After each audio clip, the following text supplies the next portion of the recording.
Hello friends, welcome to physics time. आज हम next experiment करने जा रहे हैं रिफ्रैक्शन का। बहुत ही इंटरेस्टिंग एक्सपेरिमेंट है जो हम घर पे करके दिखा रहे हैं आपको। रिफ्रैक्शन सबसे पहले है क्या? देखिए, एक होती है रिफ्लेक्शन। जब लाइट पॉलिश्ड सरफेस पे पड़ती है तो वो वापस उसी मीडियम में चली जाती है बेंड होके।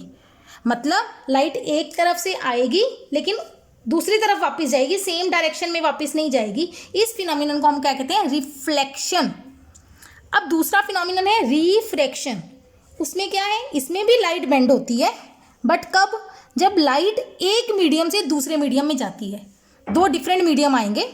अब इसके लिए मैंने यहाँ पे एक डायग्राम बनाया है। ये बाउंड्री है। बाउंड्री मीन्स इंटरफेस इस बाउंड्री को इंटरफेस भी बोलते हैं, जो दो मीडियम को सेपरेट करता है। दो मीडियम कौन कौन से लिए हमने? एक ले लिया एयर, एक ले लिया ग्लास। आप कोई भी दो मीडियम का पेयर ले सकते हैं, ठीक है। इसमें अब एयर जो मीडियम है वो रेयरर है, मतलब एक तरह से आप कह सकते हैं हल्का मीडियम है, और ग्लास है वो डेंसर मीडियम है एज कंपेयर टू एयर, ठीक है। अब ये बाउंड्री पे कोई भी एक पॉइंट ले लिया जिसपे मैंने 90 डिग्री का एंगल बना दिया। ये एंगल 90 डिग्री का है, तो इस लाइन को हम बोलते हैं नॉर्मल, ठीक है। अब नॉर्मल के साथ आपने एक लाइट इंसिडेंट की, लाइट डाली। उस लाइट की रे को के हिसाब से उस रे को बोलते हैं इंसिडेंट लाइट, और इंसिडेंट लाइट और नॉर्मल में जो एंगल है उसको हम बोलेंगे आई, एंगल ऑफ इंसिडेंस। अब अगर मान लीजिए यहाँ पे मीडियम चेंज ना होता तो light travels in a straight line, मतलब इस लाइट ने सीधा ऐसे जाना था, लेकिन इसको कौन सा मीडियम मिल गया? डेंसर मीडियम मिल गया, तो ये अपना रास्ता चेंज कर लेगी। इसी फिनोमिनन को हम बोलते हैं बेंडिंग ऑफ लाइट, रिफ्रैक्शन, ठीक है। तो लाइट नॉर्मल की तरफ मुड़ जाएगी जब ये डेंसर मीडियम में जाती है, ये इसकी प्रॉपर्टी है। तो ये एंगल हो गया आर। तो आई और आर, रिफ्लेक्शन में आई और आर हमेशा क्या होते हैं? इक्वल। और रिफ्रैक्शन में sine i over sine r की रेशो होती है म्यू, जिसको हम बोलते हैं रिफ्रैक्टिव इंडेक्स। आप आई चेंज करोगे तो डेफिनेटली आर चेंज होगा। आई एंगल चेंज करने से आर भी चेंज होगा, लेकिन जो इन दोनों की रेशो है साइन आई और साइन आर की, वो हमेशा कांस्टेंट रहेगी एक पर्टिकुलर मीडियम के लिए। ये हमारा रिफ्रैक्शन का बेसिक है, अंडरस्टैंड। अब आते हैं जो हम आज एक्सपेरिमेंट करने जा रहे हैं वो प्रिज्म के लिए करेंगे, ठीक है। इसमें हम क्या करेंगे? प्रिज्म होता क्या है? पहले प्रिज्म एक ट्राइंगुलर शेप का ऑब्जेक्ट होता है। ये देखिए, ये प्रिज्म है, ये ट्राइंगल शेप का है, ठीक है। और इसकी ये बाउंड्रीज हैं जो रिफ्रैक्टिंग है। ये कांच का बना हुआ है। कौन से कांच का? पर्टिकुलर इसके लिए जनरली यूज होता है ऑप्टिकल ग्लास।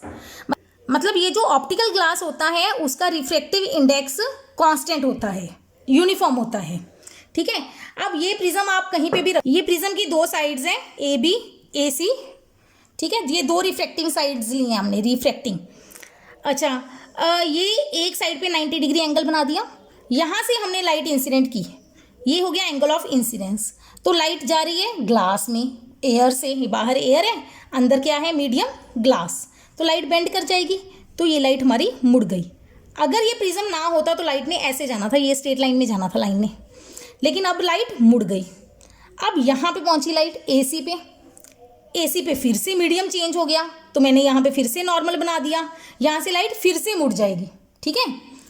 तो ये जो है हमारी इंसिडेंट लाइट, ये बीच में जो लाइट आती है उसको हम कहते हैं रिफ्रैक्टेड लाइट, और जो बाहर जाती है उसको कहते हैं हम एमर्जेंट रे या एमर्जेंट लाइट, राइट, अंडरस्टैंड। अब क्या है इसमें? अगर हम देखें, दो बार मीडियम चेंज हो रहा है, पहले एयर से ग्लास, फिर ग्लास से वापस एयर, तो इसमें दो बार रिफ्रैक्शन हो रही है। तो अगर प्रिज्म ना हो तो लाइट ऐसे जाएगी, लेकिन प्रिज्म हुआ तो लाइट मुड़ गई, ठीक है। यानी कि ये हमारी इंसिडेंट डायरेक्शन है और ये हमारी फाइनल लाइट की एमर्जेंट डायरेक्शन है। तो इन दोनों लाइनों में जो एंगल बनता है उसको हम कहते हैं डेल्टा, एंगल ऑफ डेविएशन। तो आज के जो एक्सपेरिमेंट है उसमें मैं आपको करके दिखाऊंगी कि ये जो है हमारी इंसिडेंट लाइट वो प्रिज्म रखने से वाकई टर्न हो जाती है किसी एंगल पे, यानी कि वो प्रूव करता है कि लाइट मीडियम चेंज होने पे अपनी बेंड हो जाती है और अपनी डायरेक्शन चेंज कर लेती है, ठीक है। इस एक्सपेरिमेंट में हम एंगल ऑफ डेविएशन भी नोट कर सकते हैं।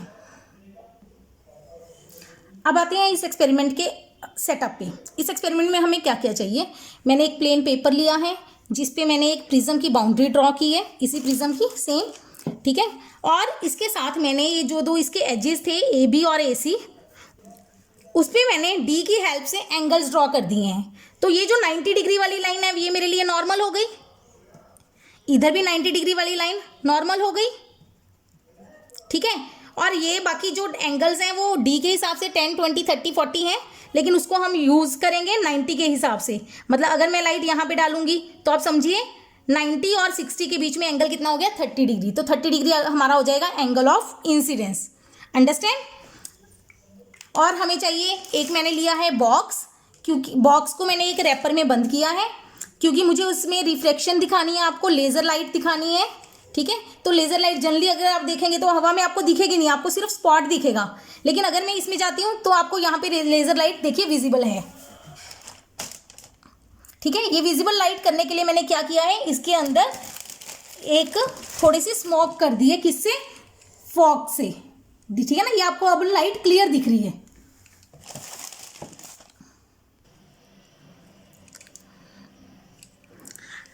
अब मैंने प्रिज्म को बॉक्स के अंदर रख दिया, उसके नीचे मैंने डी से बनाया हुआ है सारा।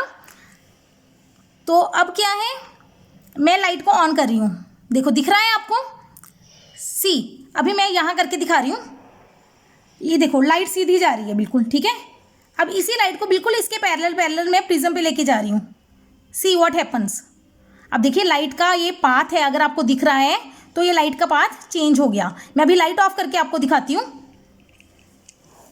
पहले लाइट ऐसे जा रही है, जैसे ये प्रिज्म पे आई तो इसका पाथ चेंज हो गया। It shows the phenomenon of refraction, कि लाइट एक एंगल से जा रही है, देखिए इधर से लाइट इंसिडेंट हो रही है और बेंड होके इधर आ रही है। जैसे ही मैं इसको प्रिज्म से बाहर लेके जाती हूँ तो ये लाइट स्ट्रेट लाइन हो जाती है, सीधी जा रही है, लेकिन प्रिज्म पे आने के बाद ये बेंड हो गई। अब हम इसको दूसरी डायरेक्शन से देखते हैं। देखो ये लाइट सीधी जा रही थी, जैसे ही ये लाइट हमने प्रिज्म पे इंसिडेंट की तो ये अपना पाथ टर्न कर गई, चेंज हो गई इसकी direction. This shows the phenomenon of refraction.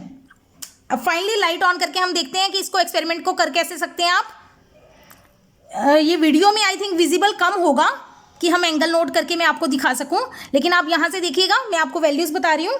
मैंने ये जो लाइट इंसिडेंट की है वो 50 नंबर पे की है। 50 मतलब वो 90 के साथ कितना एंगल बना रही है, 40 डिग्री। तो 40 डिग्री मेरा हो गया एंगल ऑफ इंसिडेंट। 40 डिग्री पे हमने लाइट इंसिडेंट की तो इधर से जो लाइट जा रही है वो 30 पॉइंट पे आ रही है, मतलब नॉर्मल के साथ वो कितना एंगल बना रही है, 60। मतलब मेरा एंगल ऑफ इंसिडेंस है जो वो है 40 degree, and angle of emergent है, जो एमर्जेंट रे नॉर्मल के साथ एंगल बना रही है, वो आ रहा है एंगल 60 डिग्री।